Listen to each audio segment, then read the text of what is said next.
विक्रम सम्मत 1903 भदौ 31 गतेको दिन कोतको परिसरमा रगतको खोला बगाउँदै काजी जङ्गबहादुर कुँवरले राजाको हातबाट शासन खोसेर राणा शासनको उदय गराए। यी तीनै जङ्गबहादुर हुन् जसको सन्तानले त्यसपछिको 104 वर्ष नेपालमा शासन गरे र त्यो शासनकालभित्रै नेपालको पहिलो मुलुकी ऐन तयार भयो। ब्रिटेन जस्तो शक्तिशाली राष्ट्रसँग नजिकको सम्बन्ध राख्दै सुगौली सन्धिबाट गुमेको भूभाग फेरि नेपालमै फिर्ता आयो र नेपालको पहिलो हाई स्कुलका रूपमा दरबार हाई स्कुल अनि वीर अस्पतालहरूको स्थापना भयो। तर यति महत्त्वपूर्ण काम गर्दा गर्दै पनि रगतबाट सुरु भएको राणा शासन बृहत रूपमा हेर्दा क्रूरता र जनतामाथिको शोषणले भरिएको थियो। यतिसम्म कि राजपरिवार पनि दरबारभित्रै बन्धक भई उनीहरूको कठपुतलीका रूपमा सीमित भएका थिए। अर्कोतिर शक्तिसम्पन्न राणा परिवारका सदस्यहरू भने ऐसो आराम र मोज मस्तीका साथ विलासिताको जीवन बाँचिरहेका थिए। तर यो सबै चाँडै बदलिँदै थियो। नमस्कार, म सरोज कार्की र प्रोजेक्ट कुराको आजको भिडियोमा म त्यति लामो इतिहास बोकेको शक्तिशाली राणा शासनको अन्त्य भई नेपालमा कसरी प्रजातन्त्र आयो र त्यसका कारणहरू के थिए भन्ने विषयमा कुरा गर्नेछु। कोत पर्वपछि जङ्गबहादुर कुँवर प्रधानमन्त्रीका रूपमा अगाडि आए। चौतारिया, पाण्डे, थापा, विष्ट लगायत खलकको प्रभाव त कोत पर्वमै कम भइसकेको थियो। तर पनि बाँकी रहेका केही भारदारहरूले कोत पर्वको 2 महिनापछि नै हनुमान ढोकाको भण्डारखाल बगैँचामा आयोजना हुने भोजको खानामा विष मिसाएर जङ्गबहादुर र उनका आफन्तहरूलाई मार्ने योजना बनाएका थिए।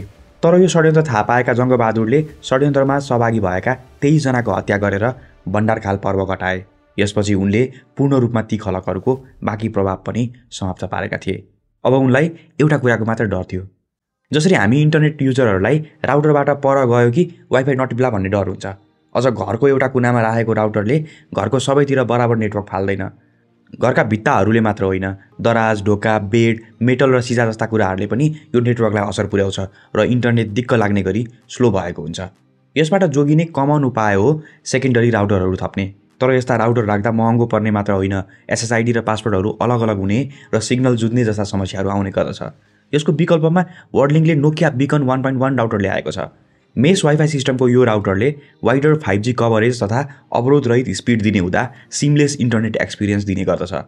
अनि यसमा मेन राउटरकै सेटिङहरू अटोमेटिक रूपमा आउने भएकाले छुट्टै एसएसआइडी स्विच गरिरहनु पनि पर्दैन। अनि यो राख्नको लागि वर्ल्डलिङ्कको इयरली कस्टमरहरूको लागि मात्र 1500 रुपियाँको डिपोजिट चार्ज लाग्दछ र त्यो डिपोजिट चार्ज पनि पछि डिभाइस फर्काउँदा फिर्ता पाइन्छ। अझ 5 जना साथीहरूलाई वर्ल्डलिङ्कको इन्टरनेट रिफर गर्ने हो भने त यो बिल्कुल फ्रीमा पाइन्छ। अनि यसले तपाईँको घर वा अफिसहरूमा राम्रोसँग काम गर्छ कि गर्दैन भनेर हेर्नको लागि 15 दिनको ट्रायल पनि लिन सकिन्छ। त्यो 15 दिनको फ्री ट्रायल बुक गर्न वा यसको बारेमा थप बुझ्न चाहनुहुन्छ भने एउटा लिङ्क डिस्क्रिप्सनमा राखेको छु, त्यो लिङ्क खोलेर तपाईँले हेर्न सक्नुहुन्छ। अब भिडियोमा अगाडि बढौँ। स्पोन्सर सेगमेन्टभन्दा अघि म जङ्गबहादुरलाई एउटा कुराको मात्र डर भएको कुरा गर्दै थिएँ, त्यो थियो राजाको डर। त्यसैले उनले सुरुदेखि नै राजा राजेन्द्रलाई आफ्नो प्रभावमा राख्न खोजे।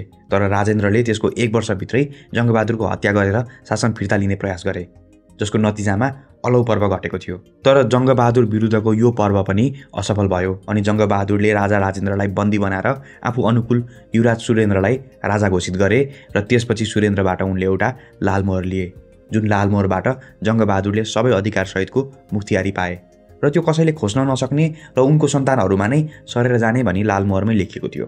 यी सबैबाट जङ्गबहादुर अझै शक्तिशाली भएका थिए। अझ उनले केही वर्षपछि राजा सुरेन्द्रबाट नै श्री 3 महाराजको उपाधि पनि पाएर श्रीपेज नै लगाउन थालेका थिए। अब त उनको अगाडि उभिन सक्ने पनि नेपालमा कोही पनि बाँकी थिएन। उता भारत कब्जा गरेर बसेको अङ्ग्रेजहरूसँग भने जङ्गबहादुरले सुरुदेखि नै राम्रो सम्बन्ध बनाएका थिए। उनी बेलायतको भ्रमणमा पनि गएका थिए अनि भारतमा चलिरहेको विद्रोह दबाउन सैनिक पनि पठाएका थिए। यसबाट उनी बेलायतको प्रिय पात्रका रूपमा उदाइसकेका थिए। त्यसैले उनलाई बाहिरी खतरा हुने कुरा पनि रहेन। अनि जङ्गबहादुर जस्तै उनी पछि आएका उनका उत्तराधिकारी राणा शासकहरूले पनि राजालाई दबावमा राख्ने र अङ्ग्रेजहरूसँग राम्रो सम्बन्ध बनाउने क्रमलाई त्यसपछिको 100 वर्षसम्म पनि निरन्तरता दिए। बेलाबखत केही राजपरिवारका सदस्यहरूबाट सत्ता फिर्ता ल्याउने गरी प्रयासहरू पनि भएका थिए, तर उनीहरू त्यसलाई विभिन्न तरिकाबाट दबाउन सफल भइहाल्थे। अनि अर्कोतिर राजपरिवारमा आफ्नो सन्तानहरूको विवाह गराएर राणाहरूले पारिवारिक रूपमै दबाव बढाइरहेका थिए। यसरी शक्ति र सम्बन्धबाट पुस्ता दर पुस्ता राजाहरूलाई आफ्नो नियन्त्रणमा अनि निगरानीमा राखिरहेका थिए। तर खास भन्ने हो भने उनीहरूलाई चुनौती दिने राणा परिवारबाट नै निस्किरहेका थिए। राणा परिवारभित्रै शक्ति र अधिकारको विवाद थियो। जङ्गबहादुरले कसरी आफ्नो परिवारभित्र शक्ति एकपछि अर्कोमा सर्नेछ भनेर एउटा नियम बनाएका थिए। त्यो अधिकार सर्ने क्रम अनि श्रीमती र आमाहरूको जात लगायतका अरू थुप्रै कुराहरूले गर्दा राणा परिवारभित्रै A, B र C क्लास राणाहरू जस्ता वर्गीकरणहरू गरिएका थिए र ती क्लास र क्ल्यानहरू बीच पावर पोलिटिक्स सधैँ चलिरहेको थियो। के भनिस्? के रे? जङ्गबहादुरले बनाएको रोल क्रम कसैले भत्काएर भत्किन्छ। आपसमै उनीहरूले कयौं हत्याकाण्ड चलाए, तर त्यसबाट पनि शासन सत्ता परिवार बाहिर भने गएन। एउटा परिवारबाट अर्को परिवारमा सरे पनि सत्ता भने सधैँ राणा परिवारभित्र नै हुन्थ्यो। यसरी एकपछि अर्को गर्दै 11 जना राणा शासकहरूले नेपालमा शासन गरे। तर यसका लागि उनीहरूले अर्को एउटा हतियार पनि प्रयोग गरेका थिए, एजुकेसनको। यो एजुकेसन उनीहरू आफ्नै परिवारभित्र मात्र सीमित राख्थे। त्यस समय राणा परिवार र राज परिवार बाहेक सबै जनतालाई दुनियादार वा रैती भनिन्थ्यो। रैतीहरूलाई एजुकेसनको एक्सेसबाट वञ्चित गरिएको थियो। जनताहरू पढ्ने र बुझ्ने भयो भने उनीहरूमा चेतना आउँछ र सत्तामा असर पर्छ भन्ने डर उनीहरूमा थियो। केही सीमित जमिनदार तथा धनी परिवारका नेपालीहरू भने पढ्नका लागि भारतको बनारस जस्ता सहरहरूमा पुग्ने गर्थे। त्यसैले त्यो समय नेपाल बाहिरी संसारबाट वञ्चित जस्तै थियो। राणाकाल यति कठोर थियो कि यहाँका जनताहरू कुवाको भ्यागुता जस्तै भएर बसेका थिए। तर समय बिस्तारै बदलिँदै थियो। त्यो समय भारतमा पनि अंग्रेज विरोधी भावनाहरू बढ्दै गएको थियो। India's national pride rose in revolt. त्यहाँ भएका नेपालीहरू पनि भारत छोडो लगायतका स्वतन्त्र आन्दोलनमा सहभागी भइरहेका थिए। उनीहरूमा अंग्रेजहरूले भारतीयलाई गुलाम बनाइरहे जस्तै राणाहरूले नेपालीलाई गुलाम बनाइरहेको भन्ने चेत प्रसार हुँदै गएको थियो। त्यही समय अर्थात् विक्रम सम्वत 1993 तिर दशरथचन्द्र र टङ्कप्रसाद आचार्य जस्ता शिक्षित अनि जागरुक नेपालीहरूको नेतृत्वमा नेपाल प्रजा परिषद बन्यो। यसको मूल लक्ष्य नै राणा शासनको अन्त्य गर्ने थियो। जब नेपालमा प्रजा परिषद सक्रिय हुँदै गयो, यसलाई दबाउन लागेका राणा शासकहरूले विक्रम सम्वत 1997 मा 4 शहीदहरूलाई मृत्युदण्ड दिए र टङ्कप्रसाद आचार्यलाई ब्राह्मण भएका कारण मृत्युदण्ड नदिई आजीवन कारावासको सजाय दिइयो। यी 4 शहीदहरूको विषयमा द नेपाली कमेन्टले 3 एपिसोडको एउटा राम्रो सिरिज बनाएको छ। त्यसको लिङ्क डिस्क्रिप्सनमा राखेको छौँ, त्यो पनि हेर्न सक्नुहुन्छ। अनि नेताहरूको मृत्युदण्डपछि नेपाल प्रजा परिषद लगभग विघटन भयो। तर जेलमा रहेका टङ्कप्रसादको नेतृत्वमा 2003 सालमा नेपाली राष्ट्र काङ्ग्रेसको स्थापना भयो र यसको कार्यकारी सभापतिमा बिपी कोइराला चयन भएका थिए। र त्यसपछिको समयमा भारतबाट अंग्रेजहरू फर्कने लगभग तय भइसकेको थियो। यसको प्रभावले नेपालमा पनि राणाहरू कमजोर हुँदै गएका थिए अनि अर्कोतिर स्वतन्त्रताका लागि लडिरहेकाहरूको मनस्थिति पनि बलियो हुँदै थियो। त्यही बेला विराटनगरको जुट मिलमा एउटा आन्दोलनको सुरुवात भयो, मजदुर आन्दोलन। हजारौंको संख्यामा रहेका जुट मिलका मजदुरहरूले अधिकार, सेवा सुविधा लगायतको माग गर्दै आन्दोलनको सुरु गरेका थिए। तर यसको पछाडि राणा विरोधी आन्दोलनमा सहभागी रहेका नेताहरूको भूमिका थियो। गिरिजाप्रसाद कोइराला, तारिणी प्रसाद कोइराला, मनमोहन अधिकारी लगायतका नेताहरूको सक्रियतामा यो आन्दोलनले हडतालको रूप लियो। राणा शासकहरूले यसलाई दबाउने प्रयास गरे र ठूलो संख्यामा नेता र आन्दोलनकारीहरू पक्राउ परे। यसपछि बिस्तारै यो आन्दोलन राणा विरोधी प्रदर्शनका रूपमा फेरियो। देशभर स्वैच्छिक पक्राउका कार्यक्रमहरूका साथै राणा विरोधी प्रदर्शनहरू हुन थाले। प्रदर्शन र पक्राउहरू बढ्दै गएपछि राणाहरूलाई दबाव पर्न थाल्यो र यसपछि प्रधानमन्त्री पद्म शमशेरले बाध्य भएर हजारौं कैदीहरूलाई रिहाई गर्दै पहिलो पटक गैर राणाहरूलाई पनि सरकारमा सहभागी गराउने भनेर घोषणा गरे। त्यसैपछि नेपाल सरकारको वैधानिक कानुन 2004 जारी भएको थियो। तर यो सबै राणा शासनलाई लम्ब्याउने रणनीति मात्र थियो। यो कानुन लागू पनि भएन र सबैले सोचे अनुसारको परिवर्तन पनि आउन सकेन। तर त्यस समयसम्म भारत भने स्वतन्त्र भइसकेको थियो। कयौं नेपाली नेताहरूले भारतको स्वतन्त्रता सेनानीका रूपमा लडाईँ पनि लडेका थिए। अंग्रेजहरू फर्किएपछि भारतको नेतृत्वमा आएका नेताहरूसँग उनीहरूको निकै राम्रो सम्बन्ध थियो। अर्कोतिर अंग्रेजहरूप्रति उदार मानिएका राणाहरूसँग भारतका नेताहरू रिसाएका थिए। यसबाट भारतीय सरकारले नेपालको राणा विरोधी आन्दोलनमा सहयोग गर्न सक्रियता देखाउन थालेको थियो। त्यस समय राजा त्रिभुवन पनि उपचारका लागि भारत जाने आउने गरिरहन्थे। उपचारको नाममा गए पनि त्यहाँ उनको सम्बन्ध र सम्पर्क राणा विरोधी आन्दोलनमा लागेर निर्वासनमा रहेका नेताहरूसँग बढेको थियो। खासमा त्रिभुवनको राणा विरोधी भावना पुरानो नै थियो। पहिलो विश्वयुद्धको समयमा राणा प्रधानमन्त्री चन्द्र शमशेरले गोर्खाली सेनालाई बेलायतको सहयोगमा पठाउन चाहन्थे, तर राजा त्रिभुवनले यसको विरोध गरेपछि चन्द्र शमशेरले दबाब दिएर जबरजस्ती सेना पठाएका थिए। त्यसैले त्यसपछि उनले नेपाल प्रजा परिषदको आन्दोलनमा पनि भित्रभित्रबाट सहयोग गरेका थिए। त्यसैले भारतको सहयोगमा राजा त्रिभुवन र नेताहरूले राणा विरोधी अन्तिम अभियान चलाउने योजना बनाए। नेपाली काङ्ग्रेसले पनि 2007 सालको असोज 11 र 12 गते बैरगनियामा आयोजना गरेको सम्मेलनबाट राणा शासनको विरुद्ध सशस्त्र क्रान्ति गर्ने भनेर निर्णय गर्दै मुक्ति सेनाको गठन गरेको थियो।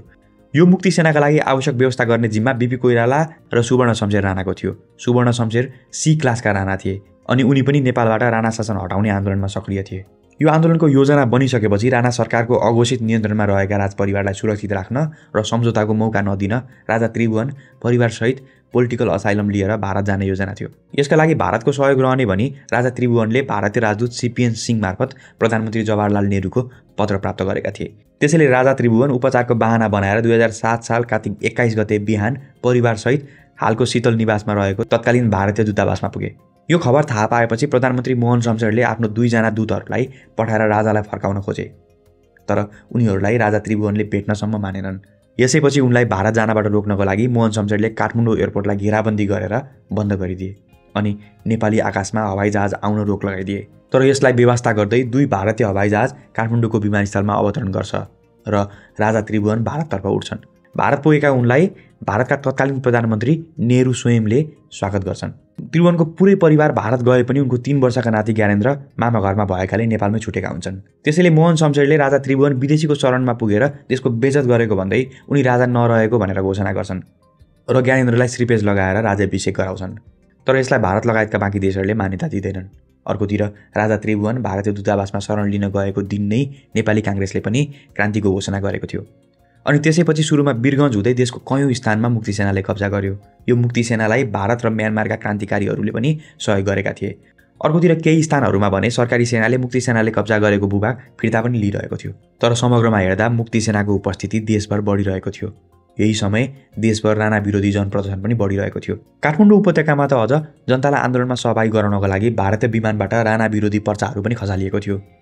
मुक्तिसेनाको आक्रमण, राणा विरोधी जनभावना तथा जनदबाव अनि राजा त्रिभुवन भारतमा रहेकाले यसबाट परिरहेको कूटनीतिक दबावहरूबाट प्रभावित भई मोहन शमशेरले भारतसँग मध्यस्थताका लागि कुरा अगाडि बढाए। भारतले पनि राजा त्रिभुवनको पूर्ण बहालीदेखि नयाँ संविधान बनाउने र त्यति समयका लागि राणा र जनताको प्रतिनिधिहरू मिसिएको अन्तरिम सरकार बनाउने भनी मागहरू अगाडि सार्यो। तर मोहन शमशेरले भने त्रिभुवन नै राजाका रूपमा फर्किने कुरालाई सुरुमा मानेनन्। तर दबाब बढ्दै गएपछि 2007 को पुस 24 गते दोस्रो चरणको वार्तामा उनले भारतको प्रस्तावलाई स्वीकार गरे र राजा त्रिभुवनले पनि पौष 26 गते यो प्रस्ताव स्वीकार्दै मुक्तिसेनालाई हतियार बिसाउन आह्वान गरे। त्रिभुवनको यो आह्वान भएको पत्र नेपालका विभिन्न स्थानमा हवाईजहाजबाट खसालिएको थियो। तर भारत, राजा र राणा बीचको सहमतिमा आफूहरूलाई सहभागी नगराइएकोमा नेपाली काङ्ग्रेसका नेताहरू खुसी थिएनन्। त्यसैले उनीहरूले यो सम्झौता मानेनन् र आफ्नो सशस्त्र सङ्घर्ष जारी राखे। त्यसैले फेरि नेहरूको समन्वयमा राणा, राजा र नेपाली काङ्ग्रेसबीच फागुन 1 गते तेस्रो चरणको वार्ता भयो, जसमा राणाहरूमा रहेको सबै अधिकार राजामा सर्ने, राजनीतिक दल खोल्न पाउनेदेखि लिएर आगामी अन्तरिम सरकारमा 5 जना राणा परिवारबाट र 5 जना नेपाली काङ्ग्रेसबाट सदस्य रहने लगायतका सहमतिसहितको दिल्ली सम्झौता भएको थियो। र यही सम्झौता अनुसार फागुन 4 गतेका दिन सपरिवार नेपाल फर्किएका राजा त्रिभुवनले त्यसको 3 दिनपछि अर्थात् फागुन 7 गतेका दिन नेपालमा प्रजातन्त्र आएको भनेर घोषणा गरे र यही शाही घोषणासँगै नेपालबाट 104 वर्ष लामो राणा शासनको अन्त्य भयो। तर यो राणाहरूको शक्ति र प्रभावको अन्त्य भने थिएन। प्रजातन्त्र आइसकेपछि पनि अन्तरिम सरकारको प्रधानमन्त्री मोहन शमशेर नै हुने भनेर सहमति भएको थियो अनि त्यसमा अन्य 4 जना राणा मन्त्रीहरू पनि थिए। त्यसैले क्रान्तिलाई पूरा नगरी बीचमै सम्झौता गरेको भन्दै दिल्ली सम्झौताको विरोध गर्नेहरू पनि थिए।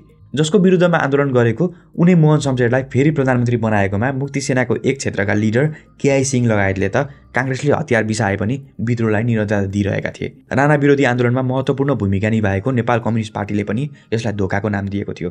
अनि भारतको सहभागितामा राणा शासनको अन्त्य भए पनि यो घटना नेपालमाथि स्वतन्त्र भारतको पहिलो र ठूलो हस्तक्षेप पनि थियो, जसपछि यस्ता थुप्रै हस्तक्षेपका श्रृङ्खलाहरूले निरन्तरता पाएको थियो। अर्कोतिर राणा पक्षका कयौँ व्यक्तिहरू पनि मोहन शमशेरसँग खुसी थिएनन्। वंशको शताब्दी लामो व्यवस्था अन्त्य गरेको भन्ने आरोप उनलाई लगाइएको थियो। तर मोहन शमशेरले जे गरेका थिए त्यो आफ्नो र राणा परिवारको हितका लागि गरेका थिए। उनीसँग अरू कुनै विकल्प नै थिएन। मोहन शमशेरले पनि आफ्नो अन्तिम समयमा यो कुरा भनेका थिए कि भारत मेरो विरुद्धमा थियो, राजा मेरो विरुद्धमा थिए, काङ्ग्रेस मेरो विरुद्धमा हुनु स्वाभाविक नै हो अनि मेरो आफ्नैहरूले पनि मलाई धोका दिएका थिए। त्यसैले मसँग अरू कुनै उपाय नै थिएन। हुन पनि विपक्षीको रगत बगाएर सुरु भएको व्यवस्था त्यसरी नै अन्त्य हुन सक्ने थियो। तर मोहन शमशेरले सही समयमा सम्झौता गरेर राणा परिवारलाई ड्यामेजबाट जोगाए। अझ राजपरिवारमा विवाह गर्ने चलनका कारण उनीहरूको प्रभाव राजतन्त्रमा पनि कायम नै रह्यो, जसले गर्दा परिवर्तनपछि पनि राणाहरू शक्ति र सम्पत्ति वरिपरि नै रहे। तर अर्को पाटोबाट हेर्दा राणाहरूको तानाशाही शासन अन्त्य भएपछि नै हामी नेपालीहरूले रैतीबाट नागरिक बन्ने अवसर पाएका थियौँ र यो परिवर्तन ती कयौँ क्रान्तिकारी योद्धाहरूको कारण सम्भव भएको थियो जसले आफ्नो जीवनभन्दा अगाडि स्वतन्त्रतालाई राखे, देशलाई राखे र त्यसको लागि परिवर्तनको आन्दोलनमा सहभागी भए। तीमध्ये केही नाम हामी अगाडि आए र हामीले सुन्यौँ, तर हजारौँ नामहरू इतिहासमा अज्ञात भइबसेका छन्। उनीहरूको कथा र सङ्घर्ष कतै पढिँदैन, सुनाइँदैन पनि, सुनिँदैन पनि। त्यसैले यो भिडियो ती सबै गुमनाम योद्धाहरूप्रति समर्पित गर्दछौँ। यो भिडियो पुरै हेर्नुभएकोमा धन्यवाद। अर्को भिडियोमा फेरि भेटौँला।